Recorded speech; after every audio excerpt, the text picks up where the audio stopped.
วกที่ต้องการสิมาบวชอยู่นี่ให้ฟังระเบียบกติกาก่อนเด้อแต่ว่าบ่แม่นเฮาตั้งเอาเด้ระเบียบกติกาคือพระวินัยจักว่าล่ะพระวินัยพุ่นเด้ถ้าคิดว่ามาบวชแล้วมื้อหนึ่งสองมื้อหรือกี่มื้อนิดๆหน่อยๆอยู่แล้วสิกลับไปอยู่บ้านเจ้าของหรือไปตามที่ที่เจ้าของคิดไว้ว่าเจ้าของอยากไปนี่ก็คิดผิดเด้อบวชเข้ามาแล้วหรือได้ปีหนึ่งได้พรรษาหนึ่งสิออกไปจังสินี่ก็คิดผิดนั่นแหละเป็นหยังคือให้ศึกษาอริยวินัยในพระวินัยนั้นเพิ่นบัญญัติว่าจังใด5 พรรษาซึ่งขอนิสัยหรือถือนิสัยไปก่อนถึง5 พรรษาจึงไปได้พ้นนิสัยถึงกันนั้นถ้าเพิ่นบ่อนุญาตก็บ่อาจสามารถไปได้เด้คืออย่าฝืนคำผู้ครูบาอาจารย์อันนั้นเป็นเรื่องการพิจารณาวิจารณญาณของเพิ่นต่างหากอันนี้เป็นเรื่องของเพิ่นต่างหากได้แต่ว่าโดยพระวินัยบัญญัติ5 พรรษาจึงไปอยู่ที่อื่นได้จึงจะพ้นนิสัยนี่แหละบางคนที่มาบวชแล้วหนีไปนั่นแล้วก็เข้าใจว่าตัวเองบ่มีความผิดอยากว่าเฮ็ดผิดหยังนั่นวะก็ผิดวินัยนั่นเด้สิเฮ็ดผิดหยังนั่นแหละให้ฮู้จักเจ้าของซะพวกกันบวชแล้วเฝ้าหนีแถมซ้ำหนีบ่บอก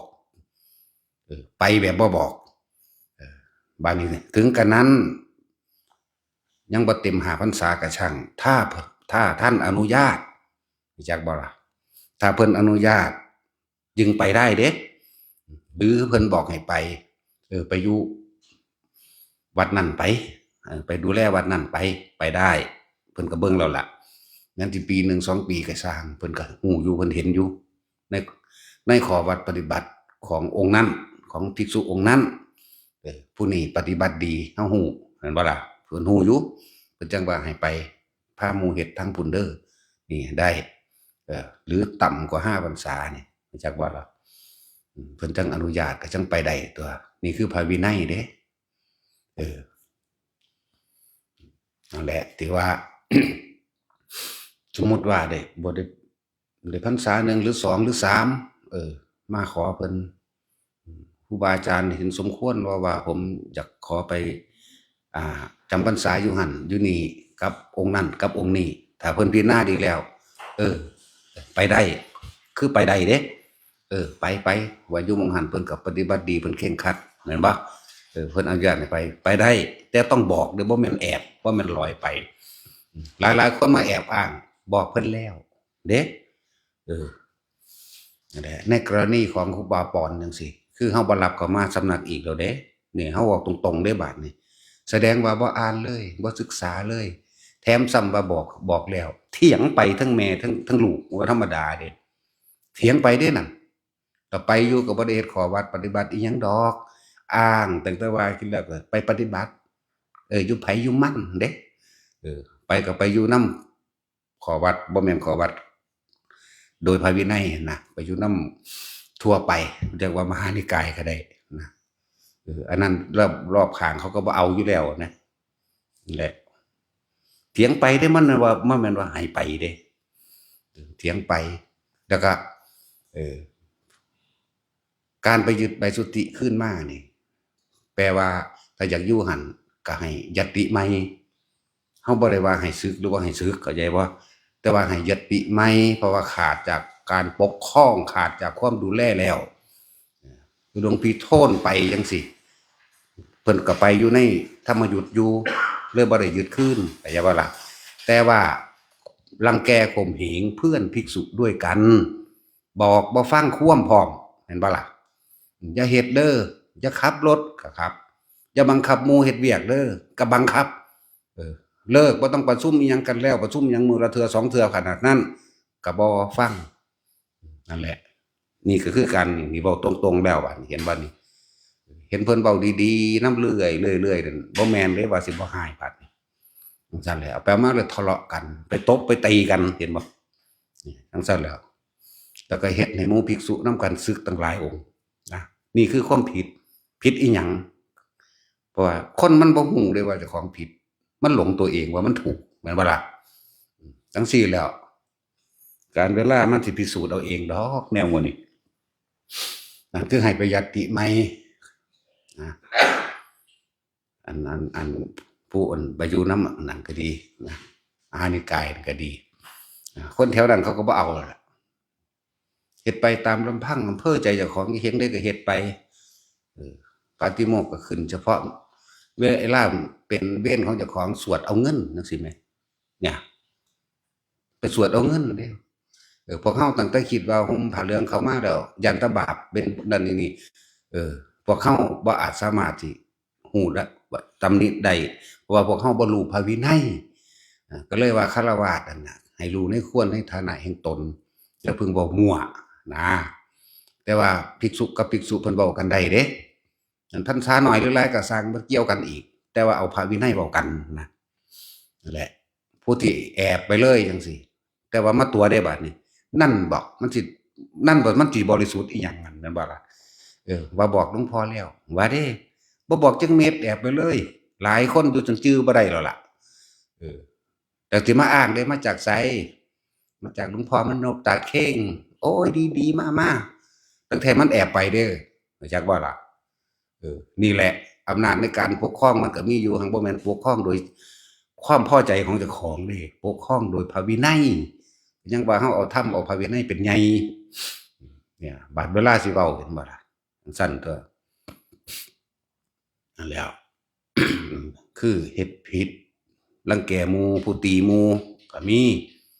คือบักพี่บ้าหยุดนั่นก็คือกันตีหมู่ตีคนอีกตีตาจุ้ยจังซี่เตือนแล้วเป็น100ครั้งเบิดทุกอย่างพยายามที่สิบอกมันเป็นธรรมดาเด้แนวหมู่นี้เนาะ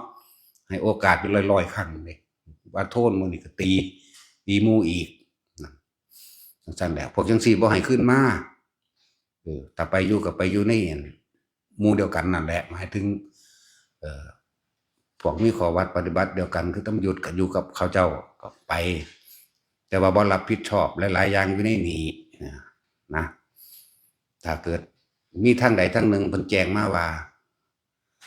เฮ็ดผิดจังซั่นจังซี่ก็คือมอบให้ทางนั้นเฮ็ดโดดสิจับศึกสิเฮ็ดจังไดก็เฮ็ดไปเห็นนะจะให้เราผิดชอบบ่เพราะว่าเขาบ่ฟังความอาจารย์แล้วเข้าใจบ่ล่ะนี่แหละมันก็มีมาจังซี่นี่คือในพระวินัยมันมีทั้งพุทธบัญญัติและอนุบัญญัติไปหาอ่านเบิ่งเอานะขนาดเจ้าของเป็นนักบวชแท้ๆยังบ่รู้จักพระวินัยเจ้าของแล้วมาถามว่าผมเฮ็ดผิดหยังมึงเฮ็ดผิดข้อบักใหญ่หมดตัวนั้นน่ะมึงได้5พรรษาแล้วบ่แม่นบ่ล่ะแถมเถียงไปอีกแถมกล่าวตู้ใส่ร้ายหมู่ว่าเขาสิค่อยไปทำลายอีกมันธรรมดาเด้อยากหนีหลาย กล่าวว่าเขาผู้นั้นสิแอบรอบข้างจังจังซี่นั่นแหล้วอยากเฮ็ดไปจั่งใดก็เฮ็ดขนาดเฮาบอกเฮาเตือนอยู่ตลอดเด้นะก็เลยต้องเตือนไว้ว่าไผถ้าอยากเข้ามาบวชในที่นี้ถ้าบวชธรรมดาสู้ว่าผมขอพรรษาเดียวหนึงดอกจังซี่หรือบวชคือพวกก่อนไปทหารจังซี่นะหรือพวกมีงานอยู่เว้าเจตจำนงมาว่าจังซี่ซั่นเฮาก็สิบ่เฮ็ดใบสุทธิให้เป็นหยังคือให้ใบสุทธิเร็วแท้เพราะว่าทางโลกก็คือเวลาเฮาเดินทางไปหันไปนี่เขาก็ต้องตรวจสอบ2เวลาเข้าโรงพยาบาลมันจังบ่ได้แล่นไปให้อุปชฌาย์เซ็นแหน่เจ้าอาวาสเซ็นแหน่รับรองอะนะไปปุ๊บก็คือมันเต็มอยู่ในหันแล้วก็จดเอาในหันนะนี่3คือเฮาให้ไปธุดงค์ธุดงควัตรนี่บ่ผิดอยู่แล้วแม้นบวชเพียงแค่พรรษาเดียวหรือกี่มื้อก็ช่างแต่ว่าก็ต้องอาศัยผู้มีประสบการณ์พาไปเด้บ่แม่นไปโดยลำพังผู้เดียวเด้บวชปั๊บไปเลยก็บ่ถึงอีกเข้าใจบ่ล่ะก็ได้ยินอยู่คำตำหนิมาหาก็3พรรษา4พรรษาอาจารย์เจ้าปล่อยมาได้จังไดก็ฮู้ยินอยู่แต่ว่าเฮาก็บ่ว่าเฮาก็รับฟังไว้บัดนี้เฮาไปตรวจเบิ่งพระวินัยแม้แต่บวชเพียงวันเดียวก็สร้างมันอิหยังก็ตามนั่นเรือนว่างนั่นป่าไม้นั่นโคนไม้เข้าใจบ่นั่นถ้ำเงื้อมผาลอมฟางลานหิน พวกเธอทั้งหลายคุณแหละจงไปตั้งใจตรงดำรงสติให้มั่นคู่ขาเข้าอยู่กับอานาปานสตินี่เอาพระพุทธเจ้าไม่ได้ตัดสินเขาไม่ได้ตัดสินเอาเองเด้นั่นแหละอันนี้ก็บ่ผิดดอกแต่ว่าเข้าพรรษาให้กลับมาซะก่อนอุ้ยมึงสิเก่งปานใดเดี๋ยวนี้ปฏิบัติเดี๋ยวนี้เนาะเข้ามาปุ๊บสิเดินจงกรมส่องๆอยู่หั่นเอ้าบ่มันสิเก่งปานใดเลยอันเรื่องปฏิบัติเต็มที่เนี่ยเข้าพรรษา3 เดือนเนี่ยเอามาอดเอานอนขกจ้องอยู่นี่บ่ต้องเฮ็ดอยากปฏิบัติน่ะเท่าใดเดือนบัดนี้แม่นบ่ล่ะ9 เดือนเอาแม่เอาคองลองคองอยู่หั่นน่ะเดินจงกรมนั่งสมาธิเอาแม่มันสิซ้ำใดแท้ที่จริงมันบ่แม่นแบบนั้นดอกนัดกับหมู่ไว้แล้วว่าสิไปอยู่วัดนั้นให้สิไปอยู่หม้องนี้ให้เข้าใจบ่ล่ะเป็นอาจารย์แล้วบัดนี้สอนเขาไปสอนเขามาเขาเก่งกว่าแก้เขาบ่ได้หนีเขาก็มีนั่นแหละหนีเขาก็มีหาความผิดเจ้าของบ่พอเด้บางทีไปบ่รอดผมผิดหม้องใดว่าเด้ก็ผิดหม้องนี้แหละ1ไปโดยบ่ได้บอกกล่าวบางที่ผู้ไปนี่ไปอยู่กับเขาเจ้า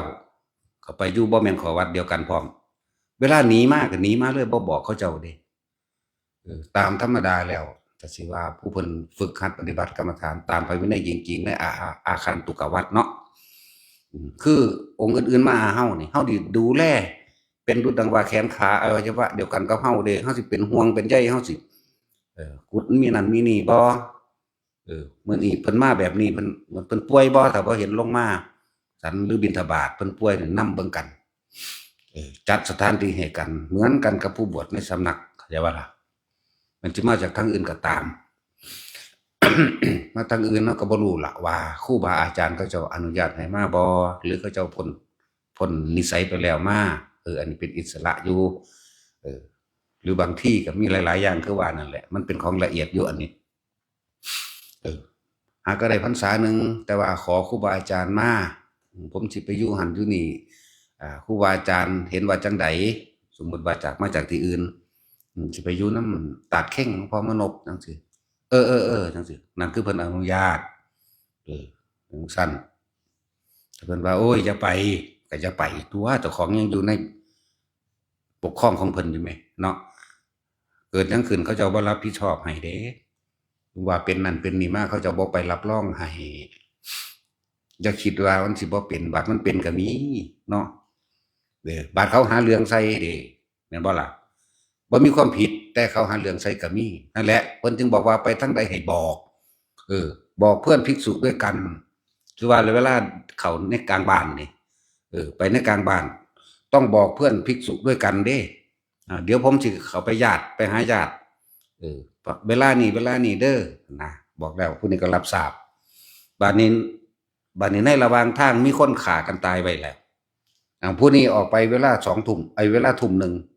แต่จริงๆเขาฆ่ากันตายไปแล้วก่อนหน้านั้นเขาฆ่ากันตายไปแล้วตั้งแต่6 โมงแรงเขาฆ่าไว้แล้วผู้นี้ทุ่มหนึ่งไปเห็นพอดีเขากำลังไปหาเขาก็กล่าวตัวว่าภิกษุองค์นี้ฆ่าคนตายเข้าใจว่าล่ะบัดนี้มันดีหม่องใดนี่ภิกษุองค์นี้ที่บอกกล่าวกันไว้เนี่ยรับรองให้ได้ว่าเพิ่นหาก็ออกไปเมื่อกี้นี่นึงเด้แต่ว่าศพนั้นตายนั่นนานแล้วจังซี่แหมนี่เด้มันบ่ว่าสิเฮ็ดเลื่อนๆลอยๆเด้ที่เฮาปกครองอยู่นี่บ่แม่นเฮ็ดไปเล่นๆแบบนั้นบ่แม่นคิดว่าอยากไปจังได๋ก็ไปเด้นะบ่ล่ะบางที่เขาปล้นกันมาเขาหนีบ่วิทย์นี่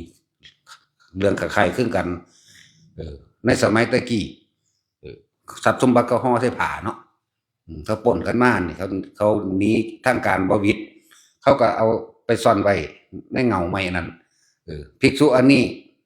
เดินทางไปล่ะเขาปล้นกันกลางคืนภิกษุอันนี้สันแล้วนี่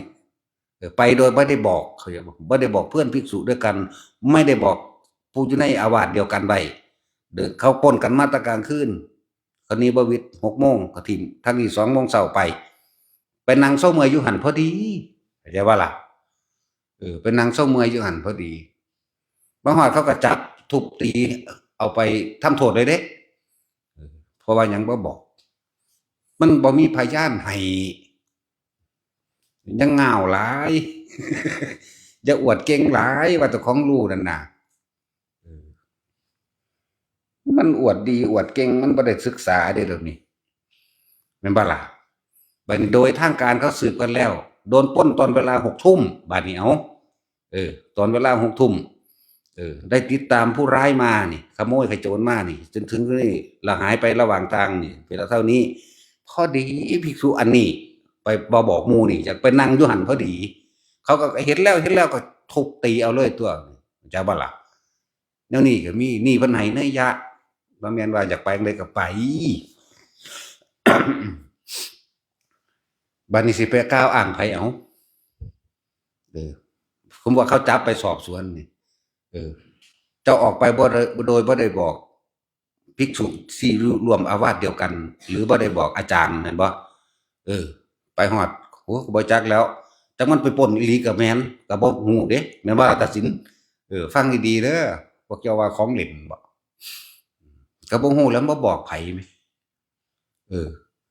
ถ้าเฮาบ่รับรู้แล้ว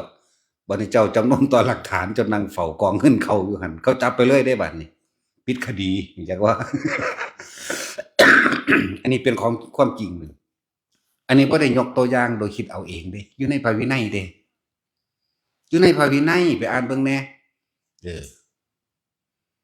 คือเรื่องฆ่าคนตายนี่เขาเข้าใจว่าเขาฆ่าเลยเด้บัดนี้เขาประหารเลยเด้บ่มีผู้รับรองให้เนาะอันเดียวกันจังซั่นตั่วเขาก็เอาไปประหารโลดเด้ถ้ารับรองไว้เดี๋ยวผมมีพยานอยู่เห็นบ่ล่ะผู้ใดเป็นพยานเขาก็นำมาหาพยานโอ้ยเพิ่นออกไปเมื่อกี้นี่แต่เขาสืบใส่กันแล้วว่าเสียงเอกอักโวยวายกันในบ้านฆ่ากัน หรือว่านี่ผู้นี้ไปพอดีนี่เขาฆ่ากันแต่เวลานี่ผู้นี้หาก็ไปเห็นพอดีเลือดก็แห้งแล้วถ้าว่านี่ผู้นี้หาก็ออกไปก็เขาคำนวณเวลาใส่แล้วมันก็รอดตัวมันมีผู้รับรองให้แหมเรื่องปล้นนี่ก็เหมือนกันบ่ต่างกันพวกนั้นทางการสอบสวนแล้วมีการปล้นตั้งแต่6 ทุ่มแต่ว่ามาเห็นสมบัติไอ้ที่เงินที่ปล้นมาหรือของซ่อนเอาไว้นี่เงาไม้นี่เนี่ยภิกษุอันนี้สันเช้า2 โมงเช้าจังไปนั่งเช้าเมื่อยบ่ฮู้จักว่าเงินอยู่หั่นแต่ว่าได้บอกภิกษุในอาวาสเดียวกันไว้หรือบอกเจ้าอาวาสไว้แล้วจังซี่นะเขาเจ้าก็รับรองให้ตัวโอ้ยเพิ่นหาก็ออกไปเมื่อกี้นี้บ่แม่นดอกเขาเจ้าก็รับรองยืนยันให้กันตัวบอก1บอก2บอก3ทั้งดีตัวมีหลายผู้ฮู้แหมแม่นบ่ล่ะมันมันเพิ่นหาเรื่องที่รับประกันความปลอดภัยไว้ให้เบิดทุกอันทุกอย่างเด้อมันบ่แม่นธรรมดาเถียงไปบ่แม่นให้ไปก็บอกว่าจะไปก็จังไปบ่แม่นว่าอนุญาตเด้อมันสิคร้านเว้าแล้วเด้บัดนี้คือมันบ่ฮู้จักหยังรู้จักบ่ล่ะอันพวกก็ทะเลาะกันในหมู่คณะนี่ไปเองจักบ่ล่ะนั่นก็ต้องเข้าใจโดยปริยายโลดตีหมู่จังซี่บักพี่บ้านก็เที่ยวมาอีกแล้วเที่ยวมาอีกจังซี่เฮาก็ยังบ่ให้อยู่แม่นบ่ล่ะเพราะว่ากูเตือนนั่น100ครั้งแล้วคือไม่ต่ำกว่าอีกต่างหากจังซี่แหมนั่นแหละนี่คือตัวอย่างไปโดยบ่ได้บอกกล่าวสิรับรองให้บ่รับรองให้เด้เจ้าก็บ่เคารพครูบาอาจารย์ล่ะนี่ปากเจ้าว่าซื่อๆแหมเจ้าจักบวชเจ้าบ่มีเงินบวชซื่อๆนี่เอาบางคนก็มาแนวนั้นเด้คืออยู่ผู้นี่อยู่หัวตาพานนี่3 มื้อบ่มันลักหนีเฮาก็ห่วงว่าป่วยบ่หรือถูกสัตว์พิษกัดเข้าใจบ่ล่ะเจ็บไข้ได้ป่วยบ่หรือว่าเป็นหยังมีโรคประจำตัวบ่หรือถูกสัตว์มีพิษกัดหรือถูกทำลายเฮาก็นำตัวเอาไปหาเบิ่งให้สูไปจังไดบ่เห็นไปบิณฑบาตมื้อ2 มื้อแล้วเด้ไปเบิ่งมิตรโทรหาบ่รับโทรหาบ่รับเรื่อยๆๆนำไปฮอดเรือนพุ่นพ่อแม่ก็ดูเห็นเป็นใจไปนำกันเลยเป็นบ่ปากบ่เว้าเป็นตกๆเป็นอื้ออะไปแล้วก็แล้วไปนั่นโอ๊ยอยากให้ญาติให้พี่น้องมาได้ทำบุญนำ ก็เลยอยากให้เพิ่นอยู่นี่ละเพิ่นไปอยู่น้ำมหานิกายบ่นั่นแหล้วข้อวัดปฏิบัติมีเด้อติดกระดุมเม็ดแรกผิดแล้วเม็ดต่อไปก็ผิดนำกันปึ๊ดจักบ่ล่ะอันนั้นแล้วนั่นแหละจักว่ามันสะสมมาได้หลายก่อนจังสิเว้าก็รอกะแลว่าหันเว้าดอกนี่มันหลายแล้ว อีกผู้หนึ่งก็ว่าผมบ่ฟังความไผเลยผมเจ้าคณะจังหวัดอำเภอคือว่าองค์นั้นองค์นี้พุ่นอ้างองค์ใหญ่ๆมาผมก็ยังเถียงเออเพิ่นว่าเพิ่นรู้เบิดแล้วธรรมะนะผมฟ้าวจะไปสวดมนต์ข้ามปีว่าซั่นแม่งบักอรหันต์ใหญ่ไปสวดมนต์ข้ามปีบวชมื้อเดียวไปเลยก็มีจื่อชื่อก็บ่ได้นั่นแหล้วจึงบอกไว้ว่ามันก็บ่แม่นเรื่องเว้าดูๆปานใดดอกแนวนี้เพราะว่ามันบ่ค่อยมีแต่ว่ามันสะสมไปหลายๆซะก่อนผู้ใดสิมาบวชนี่ก็ฟังนี่แหละถ้ากะว่าสิบวชโดนอยู่หรืออิหยังก็หาพรรษาก่อนจังไปหรือเพิ่นเบิ่งแล้วบ่เป็นตาไปก็บ่ไปนี่คือหลวงตาซ่านี่วนไปเห็นบ่นี่ไปไสไปอยู่ข้างหน้านั่นแหละมันสิไปหามันหยังมันก็ไปอยากปลูกบักทั่วปลูกบักฮุ่งตำขาย แต่มันยังสิวนอยู่เด้ให้หนีเลยท่านเด้บัดนี้ก็อย่าว่าล่ะ ท่านบ่ได้จักหยังจักอย่างอยู่เด้เดี๋ยวนี้เนาะมื้อเช้านี่ให้เลือกอันระวังเกิดเป็นยุ่งกับมดแดงเอาหยังดีน้อโอ้เอามดแดงดอกยังสบายโอ้ยบักหามเอ้ยว่า แล้วหลวงตาเทพก็สิบอกละมั้งเนาะเอาเฮ็ดจังได๋ซั่นมันเลือกบ่ได้ซั่นเบิ่งมันโง่ขนาดใดมันเลือกบ่ได้มันว่ามนุษย์นี่เลือกได้จักบ่อุ้ยมันบ่มีสมองคักคือหยัง นี่ด่าอยู่นี่เห็นบ่นี่หน้าแลๆนี่บักห่านี่ ก็แล้วลูกศิษย์หลวงตาลักหำเหี้ยนนำกันไปรักษาเพิ่นพวกหำเป็นโรคเลื่อนเบิดพวกนี้ ผีขี้เกียจหลอกอันนี้อยากว่าพวกยันผีขี้เกียจพวกนี้โอ้ยไปรักษาหำเหี้ยนนำกันอีกสมองก็เหี้ยนโอ้ยบ่มีสมองคัก เอาหยังดีน้อมดแดงกับยุ่งเอามดแดงดอกคนด่าคันโง่ขนาดนั้นเด้เฮ็ดจังไดมันเลือกบ่ได้ว่าซั่นโอ้ย ขนาดนั้นแล้วจะเลือกได้ก็เลือกตอนนี้ตัวฝึกเอาเองตอนนี้ตัวแม่นบ่ซั่นคนเฮามันเลือกได้แม้กระทั่งการเกิดหั้งบ่แม่นเลือกเอาแบบปุ๊บปั๊บคือความคิดเจ้าของเจ้าอยากเป็นพระพุทธเจ้า เจ้าเลือกความเป็นพระเจ้าเจ้าก็ไปศึกษาความเป็นพระพุทธเจ้าว่าเพิ่นเฮ็ดจังไดบารมี30เฮ็ดแบบใดบำเพ็ญแบบใดเลือกที่จะเป็นก็จะว่านี่ก็ฝึกหัดตามนั้นเลือกอยากเป็นสาวกเลือกเป็นปัจเจกเลือกอยากเป็นอีหยังเจ้าก็สร้างบุญบารมีไปตามนั้นตัวแม่นบ่ล่ะเลือกได้บ่ล่ะบาดนี้ยอมรับถึงบักห่านี่ ก็เลือกเอาตัวบาดนี้เถียงก็บ่ได้ถ้าเว้ากันถึงด่าบ่เว้ากันถึงด่า เป็นตาสั่งหยังเด้ถ้าบ่อยากเป็นหยังก็อยู่กับลมหายใจนิพพานมันก็เป็นหนทางของมันคือลมหายใจนั่นแหละแล้ว เห็นทุกข์เห็นโทษทั้งการเกิดนั่นนี่ไปก็ว่าตัวเลือกได้บ่ล่ะบาดนี้โอ้ยเลือกเอายุ่งหรือเลือกเอามดแดงก่อนยุ่งบ่หรือมดแดงเอาปวกเบ้ยยังปึกเก่าๆอีกบักห่ามึง เลือกเอาปวกเบิ่งเด้อมันโง่ขนาดนั้นแล้วเป็นตาได้บุญอยู่บ่เฮานำปวก โอ้ยจังซั่นแหล้วหลวงตาเทพบอกเราละมั้ง หลวงตาเทพบอกมันเด้อถามหลวงตาเทพพร้อมเด้ระหว่างมดกับปวกเลือกเอาหยังตาเทพ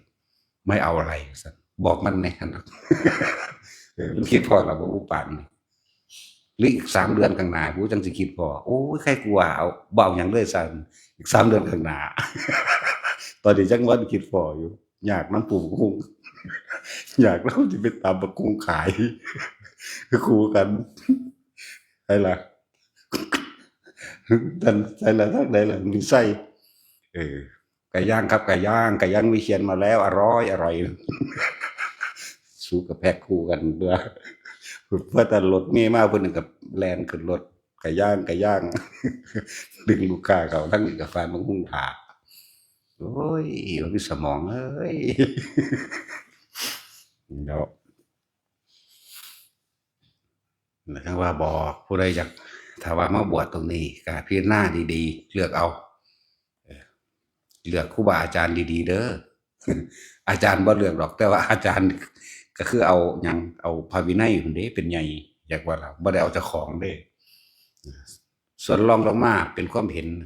ก็อีกเรื่องหนึงก็อยากว่าล่ะคือว่านี่5พรรษาแล้วผมอ่า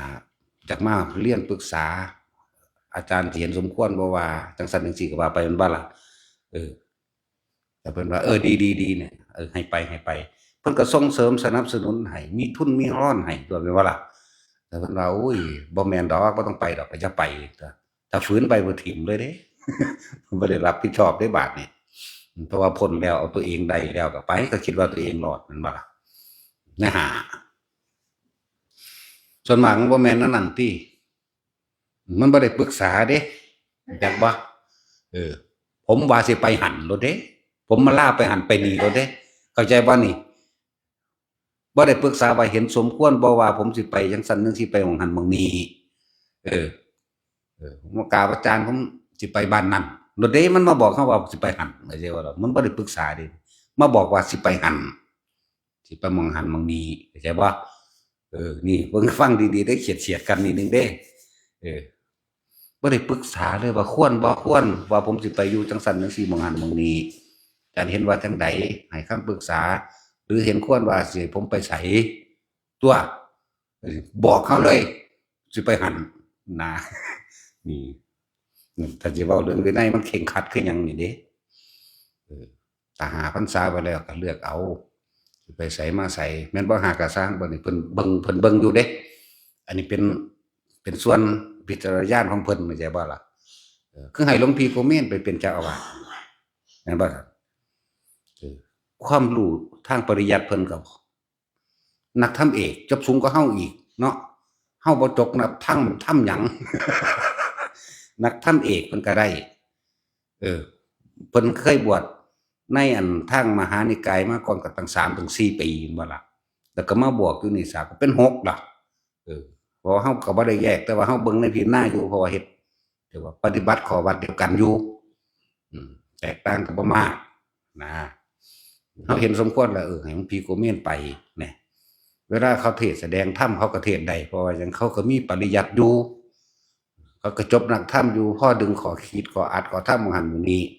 แล้วก็การฝึกหัดปฏิบัติเขาก็เคร่งครัดอยู่เขาเคร่งอยู่เด้นั่นแหล้วมันก็เบิ่งสีผิวพรรณมันยังหล่อๆเด้หลวงพี่โกเมนหั้นบ่เท่าเฮาดอกเนาะ ไว้ลูกสิซ้ำพ่อจั่งใดเด้อนี่ แล้วก็เบิ่งออร่าเขาออกนั่นเป็นหยังเนาะจังซั่นตั่วมันมีอยู่ในหั้นแหละมันภาษาโลกว่าราศีมั่งออร่ามั่งแม่นบ่ล่ะนั่นแหล้วจังซั่นผิวพรรณเขาเจ้าก็ผ่องใสจิตใจเขาเพราะว่าจิตใจเขาเจ้าร่าเริงเบิกบานเขาเจ้าก็ตื่นรู้ในธรรมรู้ความจริงแล้วหลายอย่างอยู่ที่เขาเจ้าผ่านพ้นมานั่นน่ะจักว่าล่ะจังซั่นให้ไปเห็นบ่บวกของเก่าของใหม่มันก็3มันก็เป็น6พุ่นจักว่าล่ะ ของเรามันยัตติใหม่หนึ่งเว้ยนั่นแหละแต่ก็เบิ่งเก่าๆที่เพิ่นเฮ็ดมาก็ดีอยู่เข้าใจบ่บ่ได้อยากปลุกเสกเลขยันต์บ่ได้อยากเฮ็ดพญานาคกับไผบ่ได้ไปเป่ามนต์คาถาหยังกับไผบ่ได้ไปดูดวงดูหมอหาฤกษ์แต่งงานบ่ได้ไปเจิมรถเจิมเรือนให้ไผบ่ได้อยากไปปลุกสร้างสร้างเหรียญอิหยังเด้บางพวกก็จอเข้ามาบ่2-3 ปีนี่ไปเฮ็ดเหรียญล่ะ เฮ็ดมาอีหยังในจังซั่นเนาะแต่ก็อ้างเข้าข้างเจ้าของเด้เนาะว่าเพื่องานนั้นว่าเพื่องานนี้ระวังเด้อสิตายเร็วเด้ สิจะเฮ็ดหลายอายุมันสั้นเด้เนาะสิเอาตัวจริงหรือสิเอาตัวปลอมคนมันเป็นบ้าเนาะอยากได้ของปลอมรูปเหรียญรูปเหมือนรูปนั้นรูปนี้นะอย่างว่าล่ะ รุ่นนั้นรุ่นนี้ว่าเด้นั่นแหละสุจภาพอยากให้ครูบาอาจารย์เสียหลายเขาสิตายปะสูงเร็วๆเนาะนั่นกันเลยครั้งแทบบอกว่าเนี่ยอันเอาไปเฮ็ดรูปเหรียญไว้ปั้นรูปปั้นไว้นั่นคือบ่เอาคนมันเว้ากันได้ไหมเนาะจนตัวหาเฮ็ดหลายบ่ขังดอกตายคือเก่านั่นแหละถึงว่าเด้อคนที่มาบวชนี่ก็ฟังระเบียบเอาไว้ระเบียบนี่บ่ได้จัดเองเด้พระวินัยบ่ซั่นสิอ่านอริยวินัยบ่พากันศึกษาเบิ่งเด้ออ่านเบิ่งแสดงว่าบ่อ่านตัวต้องเป็นไปจังซั่นได้อาทิตย์หนึ่งหนีเลยลักหนีแอบหนีบ่บอกอีกต่างหากเออหนีไปสักคนก็ลักหนีได้บ่ได้บอกเขาได้นั่นน่ะซ้ำนั้นก็โกหกแล้วอย่าคิดว่าความชั่วอย่างอื่นเขาจะไม่ทำเข้าใจบ่ล่ะแค่นั้นก็ไม่มีสัจจะแล้วนั่นแหละคนบ่มีสัจจะจะคิดว่าสิสำเร็จนี่ก็คืออันนี้นี่ละพวกนี้ละนี่แหละอย่างบ้านนี่อย่างหัวตะพานนี่อันนี้หังหลักเลยสันได้3 มื้อหรือ4 มื้อบุมันธรรมดาบ่คิดว่าสิสำเร็จหยังไปจังซั่นแต่วินัยข้อแรกก็บ่ได้หรอกเนาะซั่นตัวนั่นแหละหลายอย่างอยู่ดอกมันจื้อบ่ได้ก็มีเด้มื้อเดียวหนีเลยก็มีฟ้าวไปนำหมู่ก็มีเด้มี2นั่นแหละพอคุ้นๆอยู่ว่าผู้หนึ่งหมู่ฝากหมู่ท่าเอาอยู่หั่น หมู่เอารถล้อท่าเอาอยู่หั่นออกมาแล้วไปเลยแหมโอ้ยจักว่ามันอธิษฐานผ่าใส่บ่บุเฮ็ดเป็นบ่บุเนาะภาษาเขาเอิ้นพินทุนั่นนะมันรู้จักพินทุผ่าบ่บุแม่นว่าซั่นพวกเราเอิ้นว่าอธิษฐานใส่เขาถ้าพวกนั้นเขาเอิ้นพินทุนะเฮ็ดเป็นซำบ่บุซั่นแหล้วเบิ่งอ้อยๆก็สิขังโลดเด้ฟังพวกจะไปหาเขียนปลุกเสกเลขยันจะเขียนยันอันนั้นยันอันนี้แล้วโอ้ยยันหีแม่มึงบอกที่ไปกันอิหยังมันตายเบิดผู้ใดก็เลยเนาะแล้วนี่พูดถึงว่าเด้อคนที่สิมาบวชนี่ปีหนึ่งหรือ2 ปีเออบอกก็ได้บ่ล่ะหรือ3 เดือนหรือ15 มื้อ20 มื้อใดทั้งนั้นจะบอกเวลาเก็บไข้ได้ป่วยมาเพิ่นก็ดูแลเด้มันอาจาริยวัตรมันก็มีต่างหากจากว่าอาคันตุกะวัดมันก็มีคือเฮาดูแลผู้เขาเจ้ามาขออยู่นำจังซี่เฮาก็เบิ่งปานที่บวชนำเฮาเด้เป็นคือลูกเฮานี่เด้มันก็ธรรมดาเด้ความเป็นห่วงนั่นน่ะเอาคือบ่เห็นบิณฑบาต2 มื้อแล้วไปหาเบิ่งก็ถามเบิ่งโอ้เพิ่นป่วยหายาให้กันหรือยังหาแล้วอันนั้นนี่ถ้ามันบ่เซาพาไปหาหมอมันธรรมดาเด้บ่แม่นว่าเฮ็ดเล่นๆเด้นั่นน่ะถึงว่า เลือกเอาเด้อ ลูกศิษย์มีเลือกอาจารย์ได้แต่อาจารย์บ่เลือกดอกแต่ว่าอาจารย์ใหญ่จริงๆคือพระธรรมและวินัยพุ่นเด้ บ่แม่นอันนี้เด้อันนี้เลือกจากวิจารณญาณในนี่ตตีกันก็ให้หนีแล้วเนาะ สั่นแล้วผู้ใดตีหมู่รังแกหมู่จังซี่ก็ให้หนีบ่ให้ขึ้นมาแบบนั้นก็ดีนั่นแหละหลายอันหลายอย่างเดี๋ยวพวกเฮาบ่ทันได้เข้าใจแล้วมันสิได้ทำหม้องใดมีแต่จิตใจฟุ้งอยากไปแม่นบ่บวชมาแล้วตั้งใจไว้แล้วเด้ในขณะที่บวชนี่ก็ยังบ่ได้ตรงข้องคำบวชเลยเด้แม่นบ่ซั่นพูนคิดไว้สิไปพุ่นไปพุ่นไปพุ่นหมู่กูท่าอยู่ไสน้อเด้เพื่อนมันคิดไว้แล้วเด้ในที่สุดท้ายก็อยู่บ่ได้คือสึกไปบักหลายๆนั่นได้จักมื้อพูนไปอยู่นำเขาบาทก็บ่เอาไปแน่ส่ำนั้นก็จบปากแม่นบ่เอาไปเอามาเลยได้สึกเห็นบ่มันสิฮ้อนไหม้เข้ามาในตนเองเด้ในความรู้สึกมันสิไหม้เข้ามาหาตนเองเด้เดี๋ยวนี้บ่แม่นหม้องเฮ็ดเล่นเด้เอาจริงๆเด้อยู่ยากเด้บ้าก็มีเด้รู้จักบ่ล่ะเป็นบ้าเลยก็มี เออแล้วก็ออกไปก็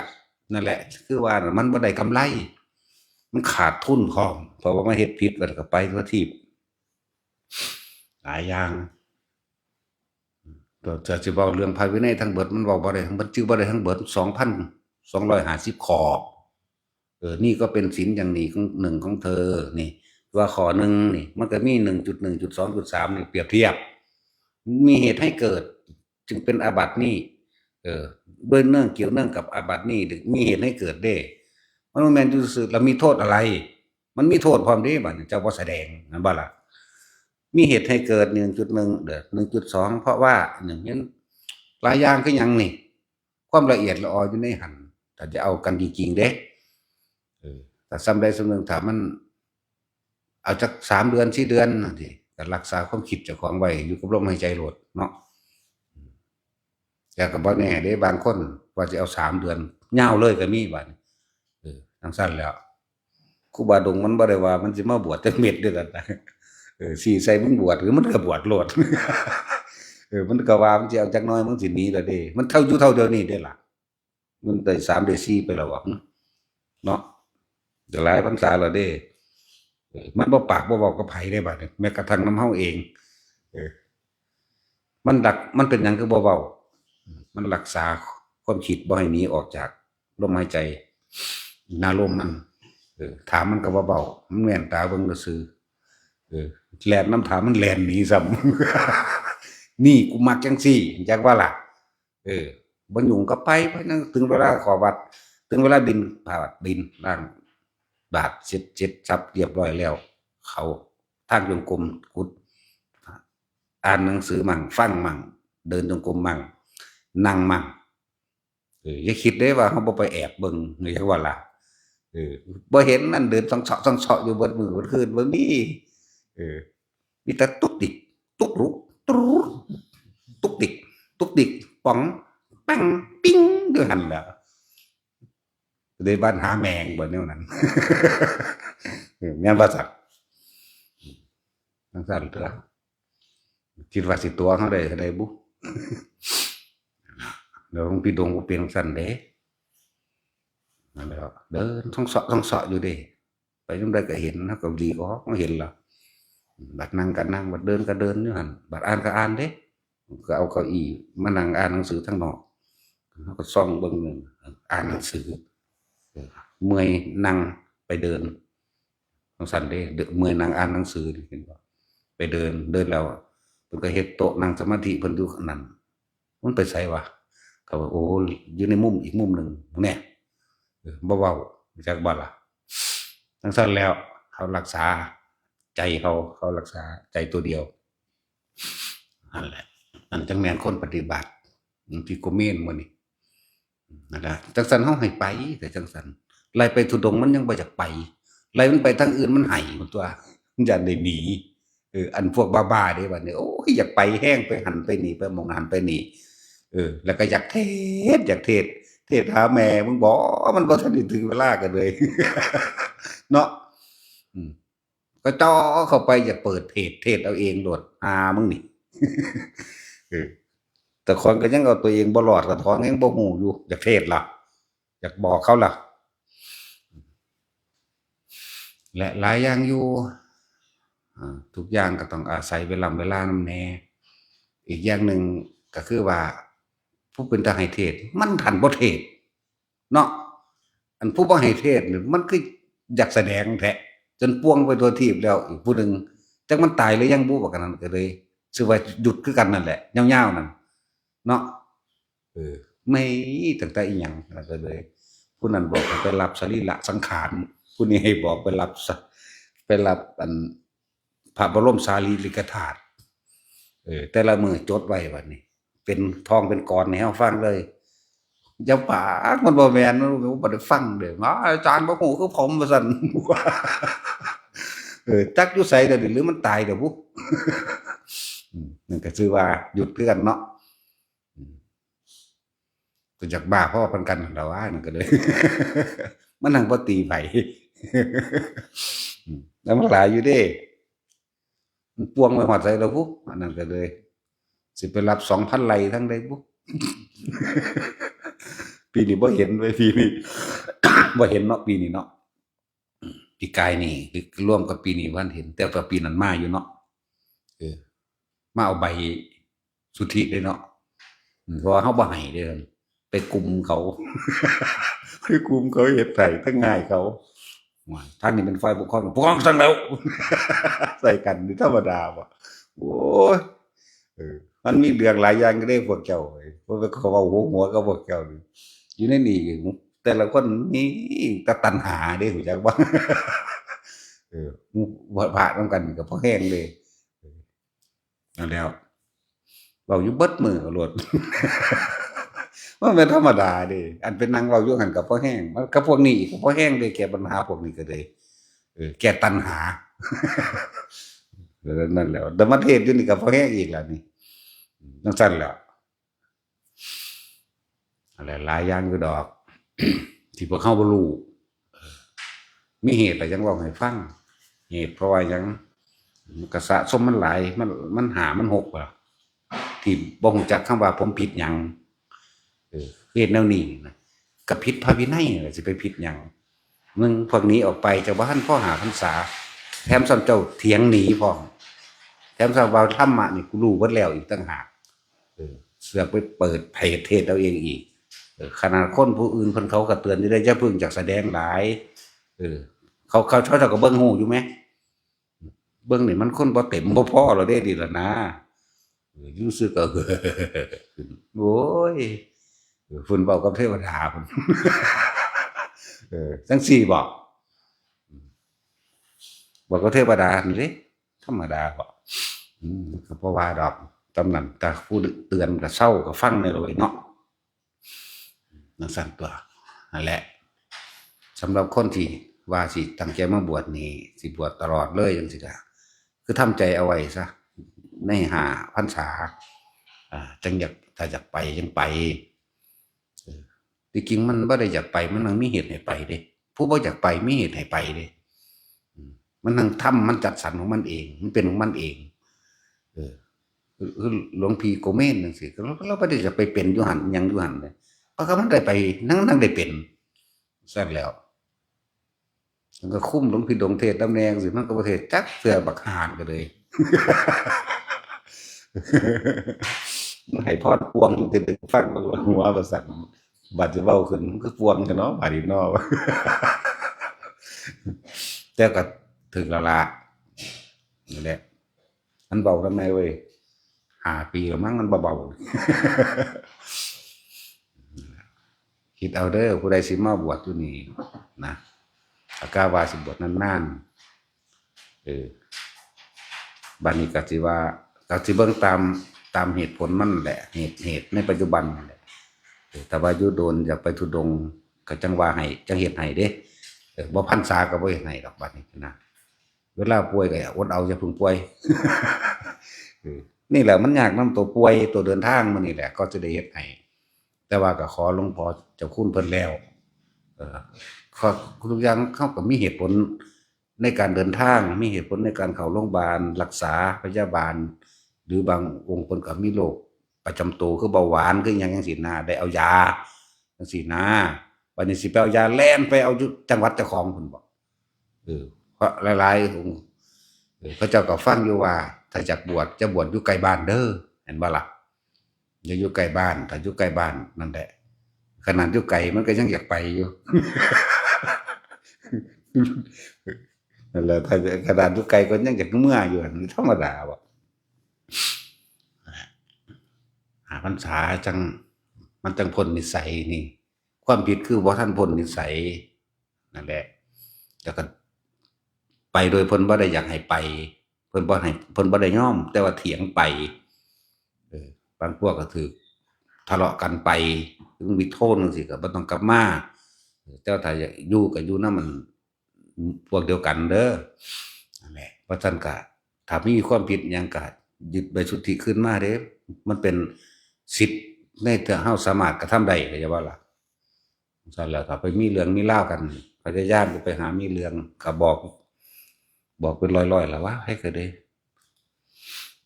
บอกเป็นร้อยๆเทื่อพุ่นล่ะพวกมีปัญหาหลายๆอีกเรื่องนึงบัดนี้สำหรับเรื่องผู้ที่เข้ามาฝึกหัดอยู่ในนี่พวกต้องเตรียมใจคือต้องยอ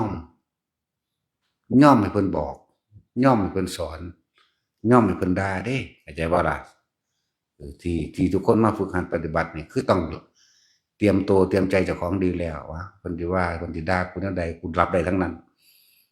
กูต้องอดกูต้องทนทนต่อคำบอกคำสอนมันธรรมดาเด้คนสอนยังยากกว่าสอนคนได้ยากอยากว่าล่ะยากที่สุดกับคนนี่แหละบ่แม่นแนวอื่นเด้ก็ต้องทำใจเตรียมตัวมาแนวใดกูต้องเอาจากว่าในเมื่อตัวเองต้องการพ้นทุกข์แล้วก็ความรู้ทั้งหลายที่มีมามันสิบอกความจริงตอนที่เฮาประสบเองเข้าใจบ่ความรู้ต่างๆที่เฮามีมานี่คือเฮาอ่านพระไตรปิฎกมาจดจำได้ฟังครูบาอาจารย์องค์นั้นสำนักนั้นสำนักนี้เอาไว้ซะก่อนอยากว่าล่ะไปณสถานที่แห่งใดครูบาอาจารย์ใดหลักสูตรใดให้เรียนรู้แจ้งกับสถานที่นั้นๆจะไปฝืนจะไปขัดเฮาสิบ่ได้ทำเฮาสิบ่ได้ความจริงของเฮาเองให้มันรู้แจ้งแตกฉานเบิดทุกวิชาหรือไปหยังเนาะอย่าเพิ่งไปขัดไปงานกับเพิ่นเวลาเพิ่นสอนเวลาเพิ่นเนี่ยเฮ็ดน้ำเพิ่นเลยไปสำนักใดก็สร้างเฮ็ดน้ำเพิ่นจนให้มันรู้แจ้งแตกฉานในตนเองนั่นแหละจึงบอกว่าสัญญาหรือความรู้จำเอาไว้ก่อนเหมือนกับเฮานี่เริ่มต้นใหม่เริ่มต้นใหม่คือคนบ่รู้จักหยังนั่นแหละเรียกว่าปัจจุบันคือการเริ่มต้นใหม่อันนั้นคือยังอยู่ในอดีตปรุงแต่งอดีตไปอนาคตโดดข้ามปัจจุบันเบิดนั่นบ่ล่ะโดดข้ามปัจจุบันอดีตหรือสัญญาอารมณ์หรือความจำต่างๆเราเฮาก็คิดปรุงแต่งเวลาเพิ่นสั่งสอนแสดงปุ๊บนี่มาตาช่วยไปกัดหมาแม่เฮ็ดเนื้อแดดเดียวเลยถ้าหมาดำมันแซ่บก้อยเฮาบ่พอกันกินได้นี่หลายเป็นร้อยเอาโลดบ่ซั้นก็ขาตื่มในจัก4ขาโตเนาะตาสินแล้วกินหมาเด้เดี๋ยวให้ทำใจยอมรับอย่าเพิ่งขัดอย่าเพิ่งขืนความรู้ต่างๆที่เรามีไว้สั่งสมไว้อันเป็นความรู้จำบัดนี้เมื่อประสบพบเจอกับเหตุการณ์จริงของตนเองความรู้จำทั้งหลายเหล่านั้นมันสิคลี่คลายปัญหา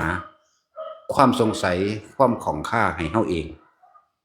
นั่นแหละเดี๋ยวมันจะประมวลดึงใส่กันเองมันสิประมวลใส่กัน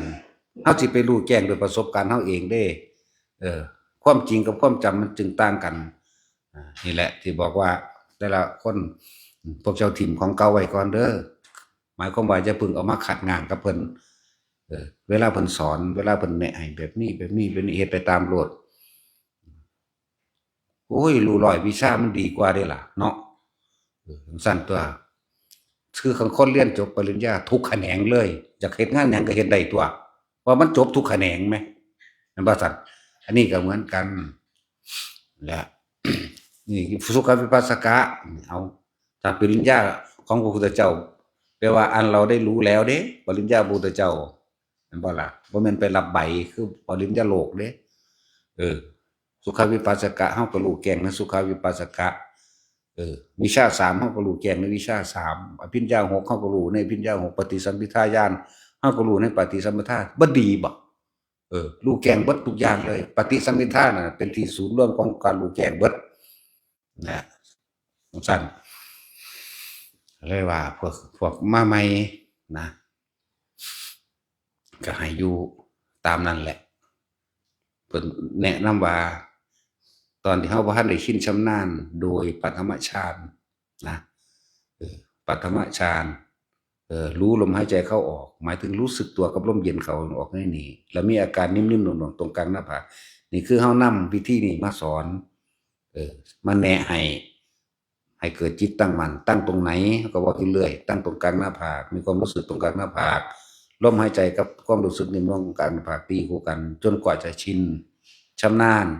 เดินก็รู้ยืนก็รู้นั่งก็รู้หยังรู้ลมหายใจกับอุณาโลมนี่ลิงก์ใส่กัน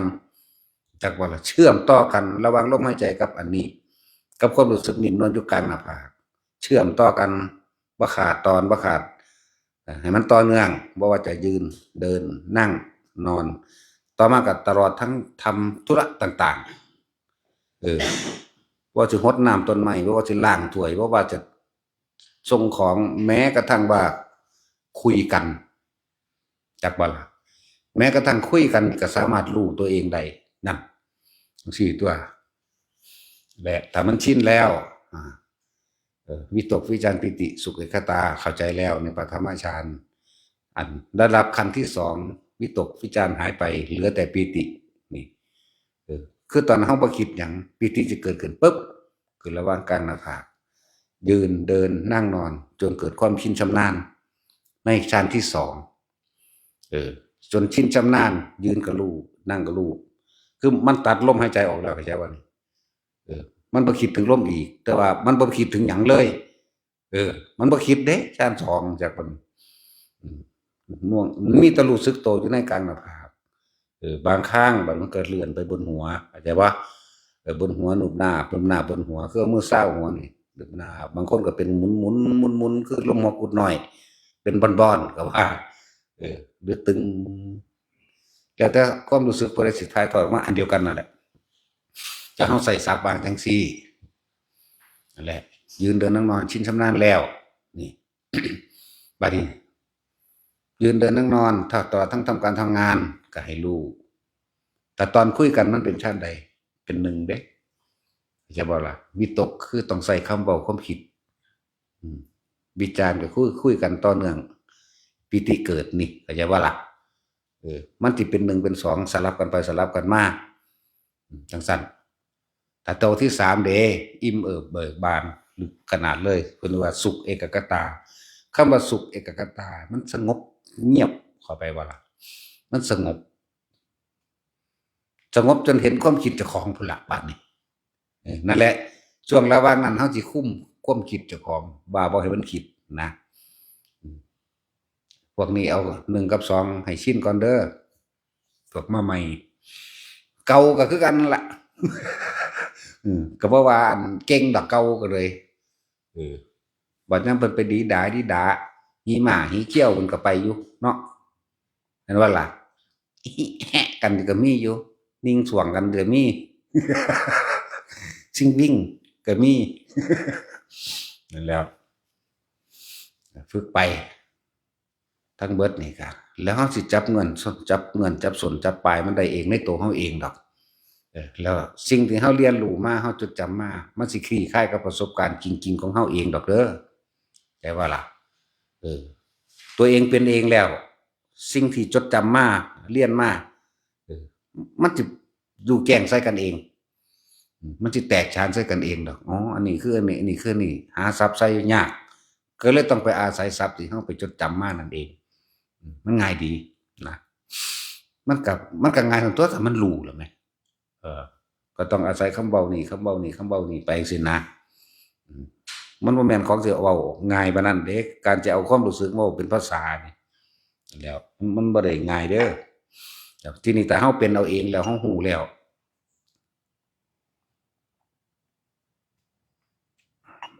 มันก็จังเว้าได้มันจังสิถูกตามตำราบัดความรู้จริงความรู้จังก็เลยกลายเป็นอันเดียวกันทีแรกก็จำซะก่อนธรรมดานั่นแหละคนเฮาบ่ได้รู้เนาะ แล้วฝึกไปสิ่งสำคัญคือเฮาอย่าหนีออกจากกายเวทนาจิตลมหายใจนั่นแหละคือกายในกายอันหนึ่งรู้อยู่ในนี้แล้วก็บ่ต้องไปตามลมลงคอบ่ต้องตามลมลงหน้าอกหรือลิ้นปีบ่ต้องไปตามท้องตามรูปมันดอกเรียกว่ามันหลายความคิดเรียกว่าความคิดเฮาสิไปกังวลกับลมเย็นไปหันไปนี่กับความรู้สึกเอาไปมันหลายหม่องมันหลายจุดเอาจุดเดียวเลยลมคือลมม่วนๆอยู่ในเฉพาะให้มันมาสุดแค่ระหว่างปลายคิ้วเฮานี่แหละคิ้วเฮานี่นั่นแหละเรียกว่าอุณาโลมเดี๋ยวมันสิขึ้นน่วงๆของมันเองนิ่มๆน่วงๆเนิบๆตึงๆต้นๆหย่อนๆบ่อนๆก็แล้วแต่หลายๆคนที่ใช้ศัพท์นะครับก็เลยสิบอกมันถึงน้ำเขานำนั่นแหละแค่แย่อยู่แค่นี้ถ้าความคิดของเราไม่วิ่งไปบ่ไปคิดถึงอดีตคนเฮาคิดถึงอดีตปึ๊บที่คิดน่ะคือคิดถึงอดีตเมื่อคิดถึงอดีตแล้วอยากให้เป็นนั่นคืออนาคตอยากได้บ้านแบบนั้นนะนั่นไปจำเอาสมมุติว่าไปเห็นบ้านทรงสโปกสเปนอเมริกาเขานี่ความจำมันบันทึกไว้แล้วอันบ่สัญญาเฮ็ดจังได๋เนาะสิได้แบบนั้นนั่นไปอดีตสิได้แบบนั้นนั่นคืออนาคตคืออยากได้นั่นแหละ มันเฉียดๆนึงเด้แต่ว่าบางจักว่าเจ้าของปัจจุบันคือหยังแต่เฮารู้ความคิดแบบนั้นเฮาคิดถึงสัญญาอันนั้นเรื่องราวนั้นๆคนนั้นๆอยากให้เป็นเด้แม่นบ่ล่ะอยากได้อยากดีอยากมีอยากเป็นแบบนั้นแบบนั้นนี่อดีตเบิดไปหาอนาคตเออคิดถึงจริงๆแล้วคิดถึงอดีตบ่มีผู้ใดคิดถึงอนาคตได้เพราะมันบ่ทันได้เกิดมีตั้งแต่เอาอดีตอยากให้เป็นอย่างนั้นนั่นคืออนาคตที่สิไปสั้นทีนี้ถ้าเฮารู้เท่าทันแล้วว่าความคิดนี่แหละเป็นเหตุเป็นปัจจัยสัตว์ทั้งหลายเวียนว่ายแต่เกิดคิดถึงอดีตนี่แหละแล้วปรุงแต่งในระหว่างความคิดนึกปรุงแต่งอารมณ์เกิดในระหว่างนั้นอารมณ์ความรู้สึกพอใจไม่พอใจนี่คือภพเข้าใจว่าล่ะทิฏฐุปาทานศิรพัตตุปาทานอัตตวัตถุปาทานหรือกามุปาทานนี่ร่วมกันแล้วนี่คือความรู้สึกเข้าใจบ่นี่ความรู้สึกที่พอใจและไม่พอใจนี่ทิฏฐุปาทานหมายถึงคิดถึงเรื่องเก่าๆศิรพัตตุปาทานจากสิ่งที่ได้ยินได้ฟังได้รู้ได้เห็นมานี่ศิรพัตตุปาทานกามุปาทานตามความพอใจของตัวเองนี่อัตตวัตถุปาทานเกิดความรู้สึกในความยึดมั่นถือมั่นก็คืออารมณ์นั่นเองยึดในพอใจกับบ่พอใจภพได้เกิดขึ้นแล้วนี่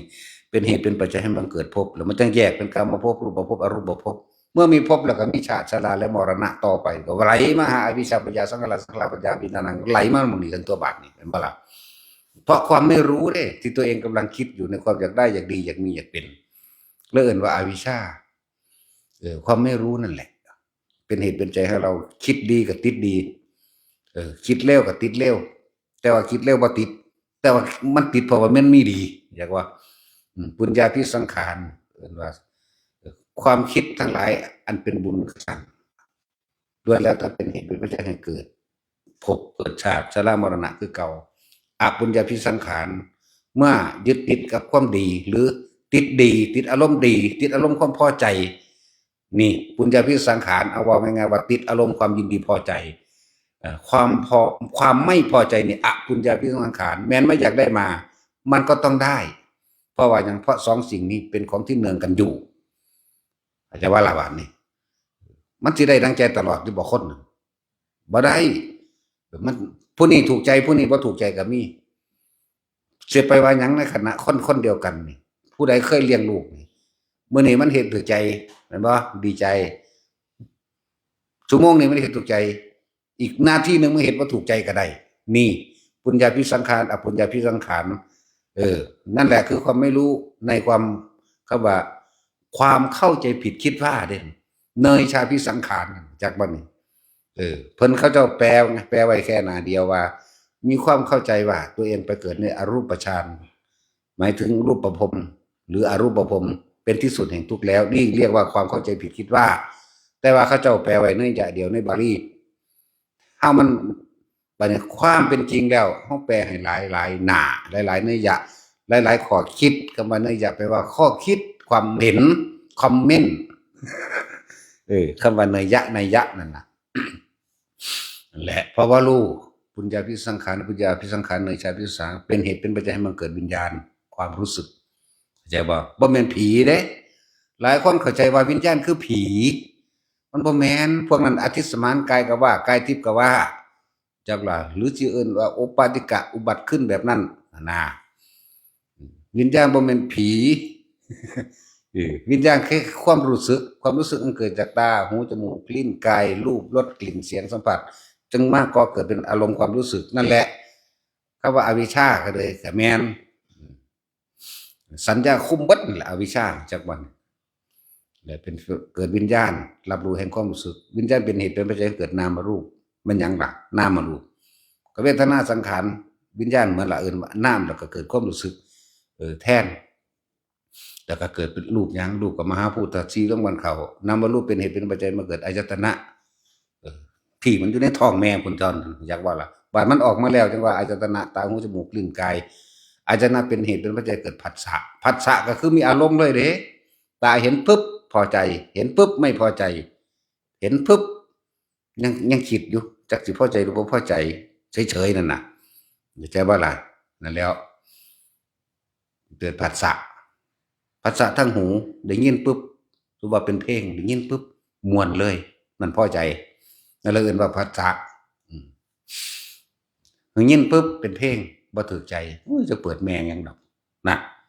บ่พอใจเห็นบ่มันส่วนมากคำว่าอุเบกขายากอยู่คำว่าอารมณ์ความรู้สึกที่เป็นอุเบกขานี่ยากคนเฮาโดดอยู่2อย่างพอใจไม่พอใจพอใจไม่พอใจคือว่าอยู่กลางๆนี่มีแต่คนฝึกซะก่อนแล้วจังเป็นนั่นแหละผัสสะเป็นปัจจัยให้เกิดเวทนาสุขเวทนาทุกขเวทนาและอุเบกขาเวทนาส่วนมากบ่ค่อยมีสุขก็คือพอใจทุกข์ก็คือบ่พอใจนั่นแหละเวทนาเป็นปัจจัยมาเกิดตัณหาเหมือนกันความอยากตัวคนเฮามันดิ้นรนขวนขวายมันปรารถนาความสุขความพอใจเด้มันจึงดิ้นรนไปแล้วเป็นตัณหาบ่บัดนั่นแล้วตัณหาก็ว่าตัณหา3ไปอีกพุ่นกามตัณหาภวตัณหาวิภวตัณหาตัณหาจึงเป็นเหตุเป็นปัจจัยมาเกิดอุปาทานความยึดมั่นถือมั่นอยากให้เป็นเด้อุปาทานจิตุปาทานศีลพัตตุปาทานกามุปาทานและอัตตวัตถุปาทานอุปาทาน4อย่างนี่จริงๆก็คือความรู้สึกเข้าตัวเดียวนี่แหละ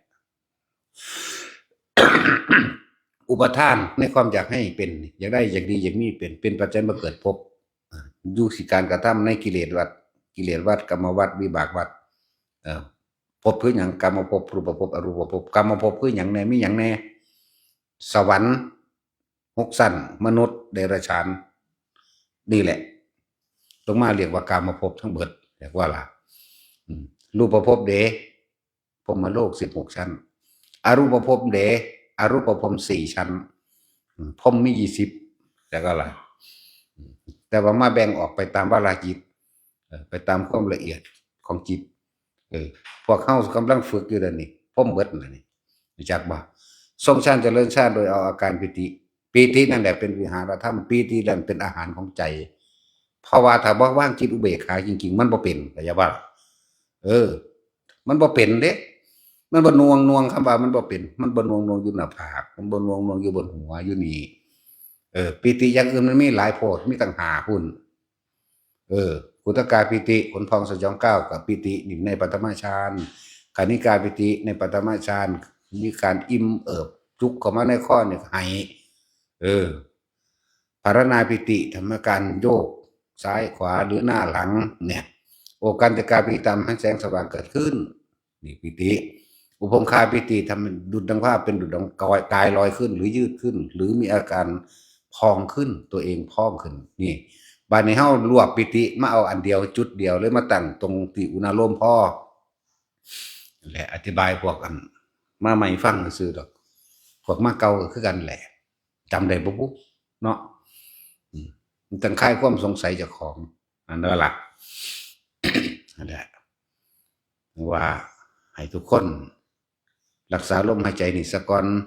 ลมหายใจกับอุณาโลมมันตีคู่กันยืนเดินนั่งนอนกล้องแล้วมันตัดออกเอาเองดอกอันลมหายใจเขาบ่คิดถึงก็ได้แต่มันบ่ทันขึ้นยังคิดถึงเข้าใจว่าไอ้ตัวอุณาโลมบ่ทันขึ้นจังคิดถึงลมซะก่อนตั้งไว้ลมก่อนจังซั่นเฮ็ดไปเฮ็ดมาจนมันสิจับส้นปลายเอาเองดอกคำว่าเห็นความผิดนั่นน่ะเพราะทุกศึกษาประสิ่งทั้งหลายล้วนอยู่ที่จิตนี่แหละบอกให้เข้าใจง่ายจิตก็คือความคิดแต่ว่าถ้าหยุดความคิดแล้วจิตก็บ่แม่นจิตอีกเนาะบ่แม่นหยังเลยบ่มีสื่อเลยจักสิว่าจังไดแต่ว่ามันเคลือบแฝงอยู่ในทุกสิ่งทุกอย่างที่เราคิดถึงตัวจิตบ่มีโตดอกแต่คิดถึงบ้านก็อยู่บ้านนั่นแหละแต่คิดถึงงัวถึงควายก็อยู่น้ำงัวน้ำควายคิดถึงหมาสัตว์เลี้ยงก็อยู่น้ำสัตว์เลี้ยงคิดถึงคนบุคคลผู้นั้นผู้นี้ก็อยู่กับผู้นั้นผู้นี้แหละนั่นแหละเฮ็ดจังไดมันสิอยู่กับตัวเองได้กายเวทนาจิตเวทนากายนี่เพิ่นจึงเอาส่วนละเอียดของกายคือลมหายใจนั่นแหละคือกายในกายอันหนึ่งก็อยู่ในลมนั้นเมื่ออยู่ในกายคือลมหายใจตัวนี้บ่คิดถึงสิ่งใดเลย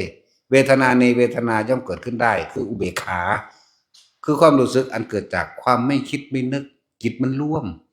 มนี่คือร่วมอยู่ลมหายใจนี่แหละปิติจึงเกิดขึ้นนี่เป็นเวทนาในเวทนาคำว่าจิตในจิตคือหยังสติกำกับจิตสติกำกับความคิดสติกำกับความรู้สึกของตัวเองไม่ให้ไปอยู่มีความรู้สึกกับบุคคลผู้อื่นแต่เฮาไปมีความรู้สึกผู้อื่นพบได้เกิดขึ้นแล้วทันทีจักว่าแต่สิพบใดในกามภพรูปภพหรืออรูปภพอันนี้เว้าเอาจังซี่ถ้าพวกเจ้าศูนย์ให้คนโมโหให้คน วกเจ้าตอนนั้นอบายภพเกิดขึ้นแล้วหรือนรกนิรยคติภพเกิดขึ้นแล้วโมโหนั่นจากบ่นิรยคติภพตายตอนนั้นขณะนั้นไปนรกเลยจิตมีที่ตั้งหมายถึงคิดถึงบุคคลผู้นั้นแล้วไม่พอใจกับบุคคลผู้นั้นหัวใจวายเฉียบพลันปึ๊บนรกเลยอย่าว่าละบาดคิดถึงอยากได้ท่องคิดถึงลำลึงคำท่านเดือนเห็ดไรกูสิได้นอนเนี่ยเปรตเขาจะว่านี่อารมณ์ความรู้สึกอยากได้ตอนนั้นตายตอนนั้นเปรตเลยแต่ว่าคนที่มีท่องเอามาอ้างมูแบบนั้นแบบนี้อวดอ้างสรรพคุณจังซี่ตายตอนนั้นก็เป็นเดรัจฉานมีให้เป็นต้นจังสั้นนั่นแหละนี่บอกวิธีว่าสัตว์มันเกิดแบบนี้นั่นแหละเกิดเป็นเทวดาเด๋คิดถึงท่านมื้ออื่นกูจะเอาหยังไปใส่บาตรเนาะโอ้ได้แล้วเว้ยเอานี่นอนหลับไปเสือกตายสัมไปสวรรค์แต่ว่าล่ะสวรรค์บัดนี้ก็แล้วแต่สั้น1สั้น2 3 4 5ก็ว่าไปสั้น2ก็พุทโธก็ไปได้ดอกสั้น2ดาวดึงพุทโธนะโมพุทธายะอิหยังก็แล้วแต่หรือสิสวดมนต์ถ้าสวดมนต์ส่วนมากตะพึดตะพื้อหลงไหลไฟฝันในสวดมนต์เขาจะว่าสั้น3สั้นก็แม่นอีหลีพากันสวดมนต์ตะพึดตะพื้อเอาตะมวนก็ว่าพวกนี้เนาะนั่นแหละถ้าสั้น4เด้ทำความดีกับสาธารณะจักบ่ทำบุญกุศลที่มันเป็นประโยชน์อันกว้างสาธารณะประโยชน์ว่าเหตุกับคนกับพระสาธารณะเหตุลงพยาบาลกับหลายๆอย่างนั่นแหละโอ้ยจะเว้าละเอียดปานนี้เนาะแต่ส่วนมากมันสิไปนรกเราฟังเด้อเว้าให้ฟังอยู่ปานก็ยังอยากบืนไปอยู่เด้มันอยากเถียงเนาะนั่นแหละตาพรหมโลกเด้ทานที่ไม่หวังผลในทานไม่มีจิตผูกพันในผลของทานไม่มุ่งการสังสมในความอยากได้และอยากเป็นสิ่งใดทั้งสิ้นบางจิตเป็นขาในการให้ทานนี่ก็เป็นพรหมโลกในพรหมกายิกานี่จะว่านี่แต่ว่าคนที่ทรงฌานเจริญฌานเลยนี่ให้แน่นอนให้มั่นใจในตนเองโลดเพราะว่าอาหารของหมู่พรหมจริงๆคือปิตินั่นแหละอยู่กับปิติเป็นวิหารธรรมเป็นที่อยู่แห่งตนก็ว่าไปอยู่ในความรู้สึกในกายเองในกายตัวเองนั่นแหละกายเวทนาจิตเวทนากายส่วนคำว่าธรรมนั่นอาศัยการกระทบกระทั่งทั้งหลายในรูปในรสในกลิ่นในเสียงมันสิมีที่เพิ่นเว้ารวมใหญ่เอาไว้จิตที่ถูกโลกธรรมกระทบแล้วไม่หวั่นไหวถ้าบ่หวั่นไหวเพราะว่ามันหูท่านในอนิจจังทุกขังอนัตตาแล้วลงยอดแห่งธรรมคืออนิจจังทุกขังอนัตตานั่นแหละสุขก็รู้ทันทุกข์ก็รู้ทันเพราะเราปรารถนาสุขปรารถนาใช่เพราะความพอใจแม้นทุกข์ไม่ปรารถนาก็จักได้มาเพราะมันเป็นของเนื่องกันอยู่ติดกันอยู่คำสรรเสริญและคำนินทานี่เห็นบ่คำสรรเสริญทุกคนมักย่อง มันมีจะบอกคนย่องเขาตลอดนั่นบ่ล่ะนั่นแล้วเฮาก็รู้ท่านสรรเสริญนินทาเป็นของคู่กันนี่บ่เอา หูท่านได้มาเลยเสียไปก็บ่เอาลาภยศก็บ่เอาอยากให้กูเศร้าจนเบาโดนหลายเขาสิคานฟังเนาะเดี๋ยวจิตที่ถูกโลกกระทำกระทบแล้วไม่หวั่นไหวเพราะรู้เท่าทันทุกสิ่งอย่างบ่มีความเข้าไปยึดมั่นถือมั่นทุกสิ่งทุกอย่างเป็นอนิจจังเป็นอนัตตาหากคนคิดจะร่างอย่างอื่นบ่ได้มองเห็นโลกนี้เป็นของว่างเปล่าเป็นสุญญตาจิตอยู่โดยลำพังโดยบ่ไปเกาะกับสิ่งใดจิตก็เลยบ่เป็นจิตสุญญตาวิโมกข์จากว่าว่างอย่างยิ่งนั่นแหละสมถะ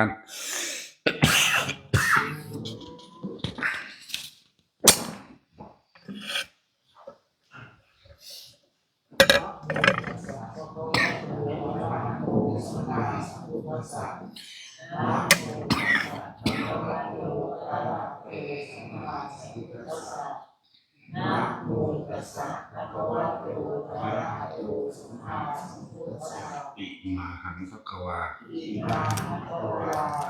อะวังกุมหากันปริจจชามิข้าแต่องค์สมเด็จพระผู้มีพระภาคเจ้าผู้เจริญข้าพุทธเจ้าทั้งหลายขอให้กายถวายชีวิตแด่ ค์สมเด็จ แด่องค์สมเด็จ พระสัมมาสัมพุทธเจ้า พระสัมมาสัมพุทธเจ้า ข้าพุทธเจ้าทั้งหลาย ข้าพระเจ้าทั้งหลาย อาราธนาบาร ขอ มี อาราธนาบารมี พระพุทธเจ้าทุกๆพระองค์ พระเจ้าทุกพระอง พระ ค์ ปัจเจกพุทธเจ้าทุกๆ พ พ ระ ระองค์ ปัจเจกพระพุทธเจ้าทุกพระองค์ พระธรรม พระธรรม และพระอริยสงฆ์ทั้ง และ หลาย พระอริยสงฆ์ทั้งหลาย อาจารย์ทั้งหลาย ครูบาอาจารย์ทั้งหลาย สืบกันมา สืบกันมา มีพ่อแม่ครูบาอา มี จารย์ พ่อแม่ครูบาอาจารย์ หลวงตาบัวยานสัมปันโน โอ้ เป็นที่ โห สุด ตาบัวยาณสัมปันโนที่ ข สุ อ ด ได้โปรดยกจิต ขอได้โปรดยกจิต ข้าพเจ้าขึ้ ข น อ สู่ ข้า ภา พ วะ เจ้าขึ้นสู่ภาวะ กรรมฐานทั้ง40 พระ ทัศ กรรมฐานทั้งสิบทัศ ปิติทั้ง พ 5 ระปิติทั้งห้า วิปัสสนา พ ญา ระ ณทั้ง วิปัสสนาญาณทั้งเก้า 9มาบังเกิด จ ปราง กฏ มาบังเกิดปรากฏ ในกายทวาร ในกายทวาร ในวจีทวาร ในวจีทวาร ในมโนทวาร ในมโนทวาร ของข้าพุทธเจ้า ข้าพระพุทธเจ้า ตัดการบัดเดียวนี้ อาการบัดเดียวนี้